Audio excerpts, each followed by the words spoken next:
Teacher talking sports, what it does, what it do, how we live in the MLB playoffs are off and running. The wild card round is best of threes, and the wild card round is over after 2 days as each of the four matchups in the wild card round were 2 game sweeps. So in this video, we're going to take a look at each of the four teams eliminated, their free agents, and who I think is the most important free agent. The guy who the team should most want to re-sign if they want to see their way back in the playoffs next season, and not miss a beat. Hopefully make other signings during the off season that could improve their team and maybe see them go further. But let's get into it. Let's start with the Toronto Blue Jays. All the free agents I'm showing are listed via Spotrac. So some important players. Hyunjin Ryu has been a runner-up for Cy Young before. Has been injured of late, but did come back late in the season. Brandon Belt played first base and DH. Kevin Kiermaier, one of the best defensive center fielders. Whit Merrifield, a mutual $18 million option. That'll be interesting to see what they do. I'm going with Matt Chapman, though.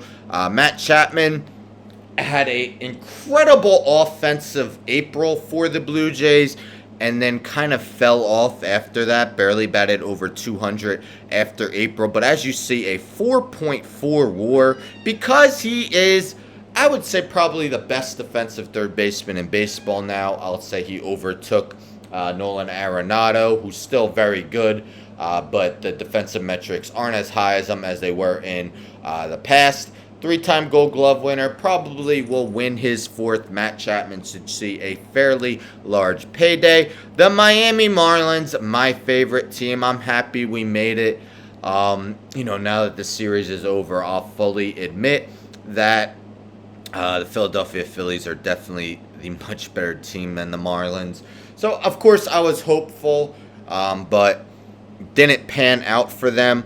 We see Josh Bell with a $16.5 million player option. If I had to guess, I would think he would accept it, but I can't confirm or deny that. A $9 million player option for Jorge Soler, which I think he is going to decline.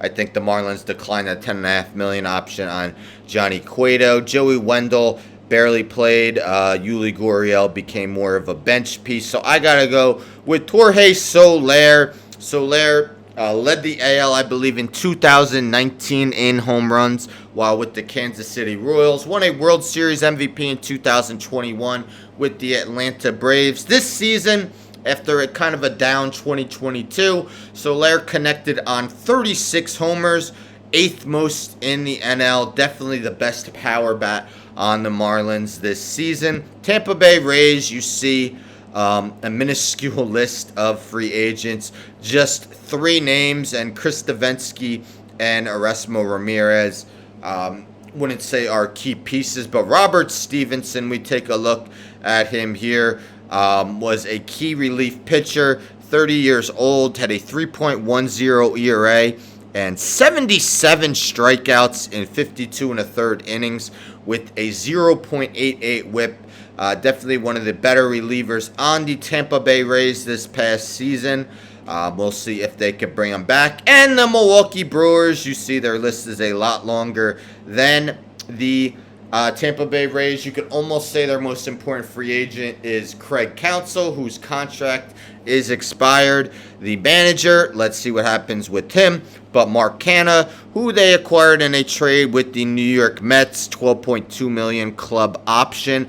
I would think they should accept that. The problem is the Brewers have never played with a huge payroll. Carlos Santana did a good job after coming via trade. Wade Miley definitely had a very good season for him, a mutual $10 million option. I would think the Brewers would accept, but again, not a team that has a large salary. They did bring Josh Donaldson in late.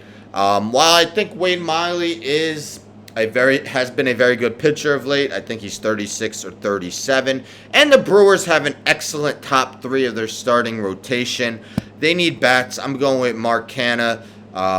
Started the year with the Mets, traded to the Brewers. As you see, we're 2.2 WAR this season, according to Baseball Reference.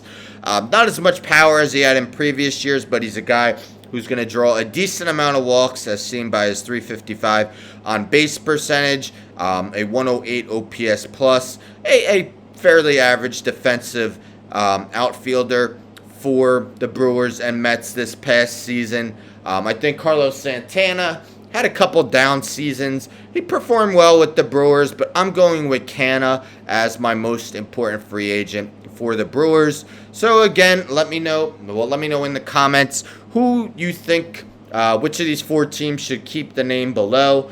Maybe if I didn't name the guy as the most important free agent, let me know who else these teams should be looking to keep.